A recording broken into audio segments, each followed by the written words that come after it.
Welcome back to Diet Break, where we focus on practical, sustainable choices that actually help you stay on track. These protein bars are something that I make specifically to take with me when I go shopping. I developed the recipe myself, and I think you'll agree with me once you taste them, they are excellent. They help me avoid ultra-processed snacks, takeout, and impulse foods that can knock me off track. They're filling, sweet, rich enough to feel like an indulgence without derailing my weight loss goals. We're jumping straight in. You'll see each ingredient as it's added, and I'll explain what it does as we build the bar. So to start, we use whey protein first. This gives a smooth and texture with a complete protein.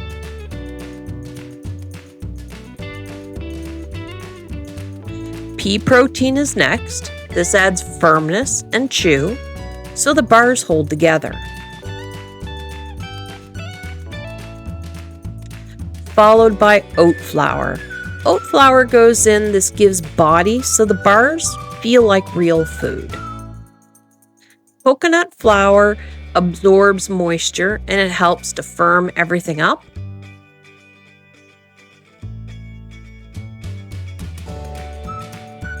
This is me weighing it out. I do this for accuracy in case you're wondering why am I weighing everything.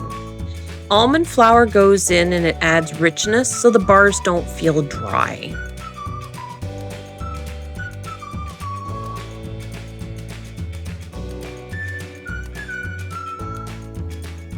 Next, I chose to use peanut powder. Now, peanut powder will boost the flavor and protein without adding so much fat. This is why I don't just use peanut butter.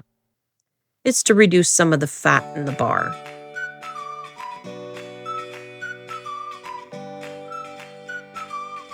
The next two ingredients are my heavy hitters, even though there's a small amount of each. Golden ground flax adds fiber. It also helps to bind the mixture.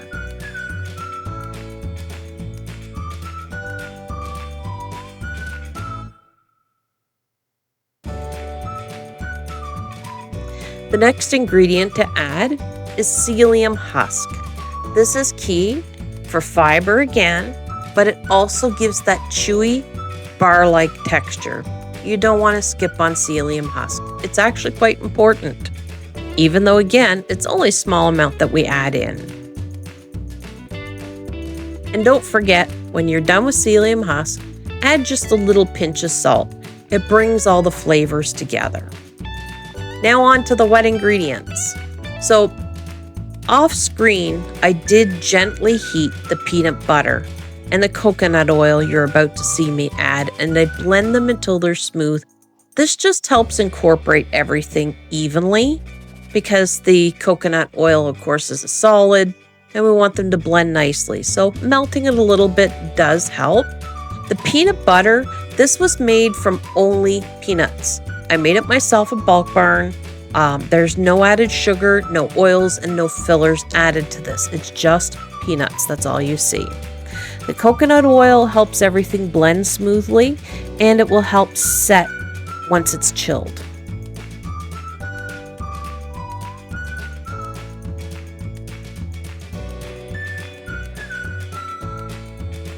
It also adds a little bit to the flavor as well, that and the coconut flour. So I don't use the denatured, I keep the natural flavor. So there you see, I'm blending it all up now. And I'm going to do the same with the dry ingredients, just make sure everything is mixed up together.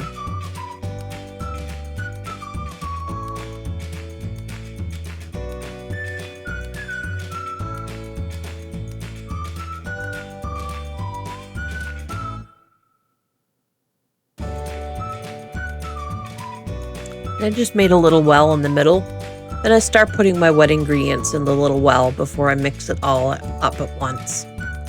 Now you're going to see me measure out the sweetener, which is actually just a sugar-free syrup. This one's made by Slim.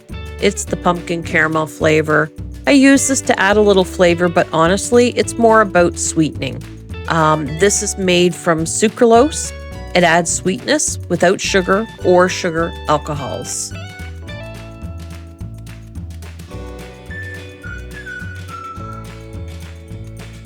I've also added in some unsweetened soy milk. This one is protein fortified, so adds a little bit of protein without fitting the dough too much. I'm aiming for something thick, firm, but also pliable. So the wet ingredients do matter.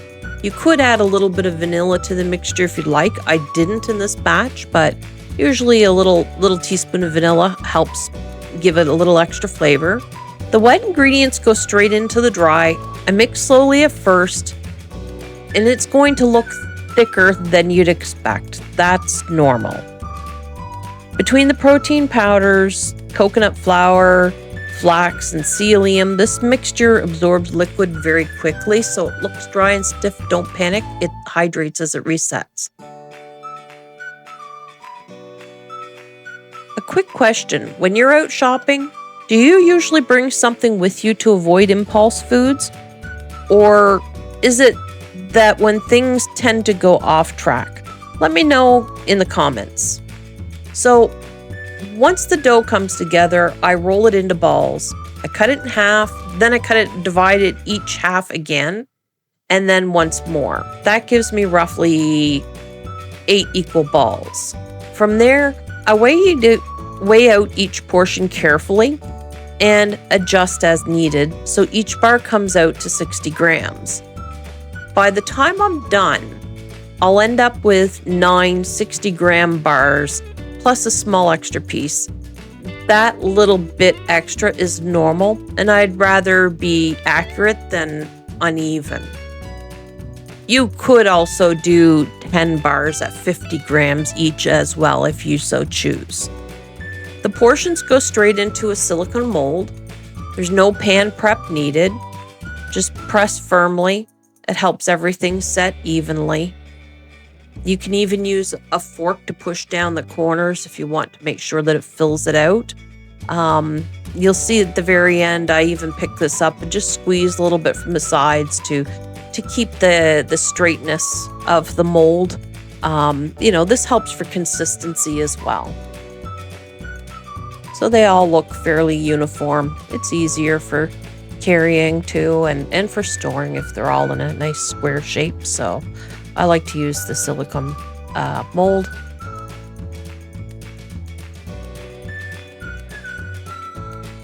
Don't mind my hands in this. I recently got attacked by my rooster. He's a really sweet guy, but he just does not understand why I keep trying to sneak food into his area. Anyway.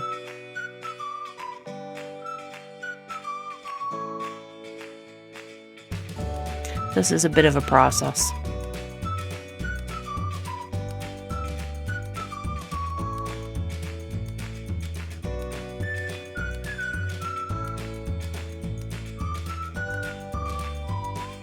Now, when I get to the topping that I put on this step is going to be optional. I put it on. I enjoy to have that little treat, that little zip of chocolate. For the tiny bit of difference in calories, really, and fat. I think it's worth it. I'm using a Baker's dark chocolate, unsweetened. With the sweetness of the bars, having that little layer of unsweetened chocolate, it doesn't make it too bitter. They kind of even each other out. So you'll see what I mean if you try it. It's a nice balance, actually. Quite enjoy it. So here I am just trying to manipulate these bars as much as I can to really make them even inside of each of these. I want to push them to the corners because otherwise when I pour the chocolate on, I'm just going to have really thick corners of chocolate. So there we go. So there's my unsweetened chocolate. I'm putting that in my cup, and I'm going to add just a little bit of coconut oil to it. That just helps with blending it and spreading it later and setting back up again. So you'll see me measure out about a teaspoon of coconut oil there. I do take this off site and go put it in my microwave. I'm making the video in a workshop, so it's not in my kitchen, so I have to walk back and forth. Usually do this in spurts of about 30 seconds or less each time. Take it out and stir it for a little bit, and you'll see that you'll start to have like just some lumps in there. Once you're done stirring a bit there and taking advantage of the heat in the cup, put it back in the microwave again and do it again until finally you get this smooth consistency that you can see now that I have. So I just spoon it out over each one, just fairly quickly to start with. I'm trying to make sure that I'm evenly distributing each scoop. So there you see my 9 bars, and then of course that little tiny one doesn't equal a bar at all. I don't really count it.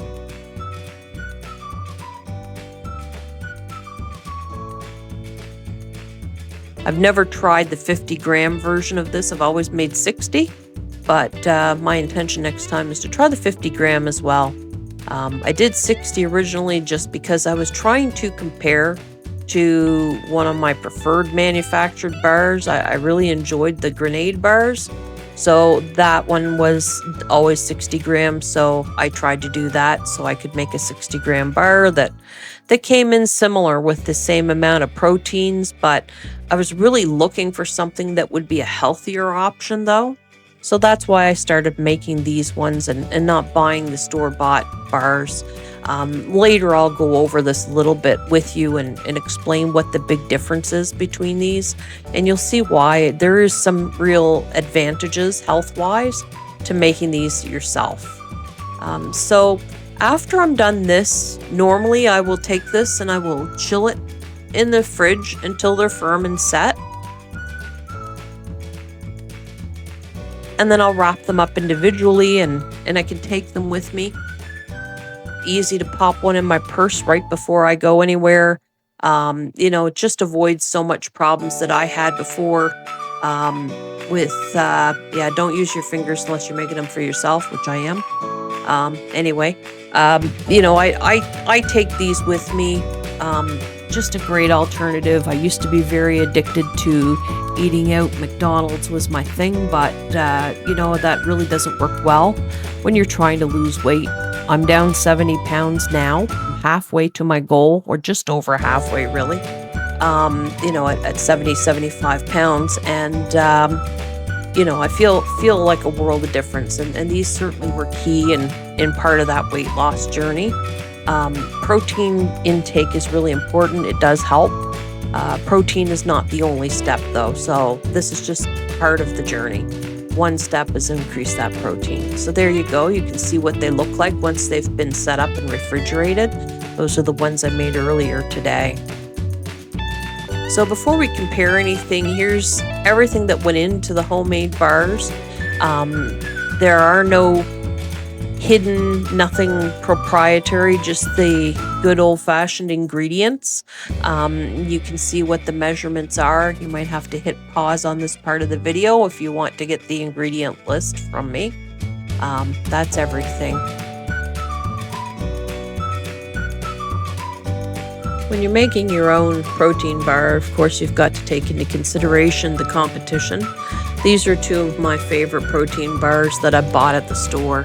And the macros. You'll notice the difference, of course. They're using the sugar alcohols for sweeteners, which can cause stomach issues for some people. I chose sucralose for a reason and to avoid that sugar hit. This is a comparison of the breakdown of the macros between the homemade bar and the 50-gram bar. I recalculated for the 50 grams. At 60 grams, calories match at 250, but the difference matters. The homemade bar has more protein, much more fiber, and fewer net carbs. This also the sweeteners that matter. The store-bought bar uses maltitol, which can cause digestive discomfort for some. The homemade bar uses sucralose, and it doesn't raise blood sugar, though intolerance varies from person to person. So when you're choosing a protein bar, what matters for you? Fiber, sweeteners, convenience, or something else entirely? This is Diet Break. Small, realistic choices to help you stay consistent over time. Take what's useful, leave what isn't. I'll see you next on the next one.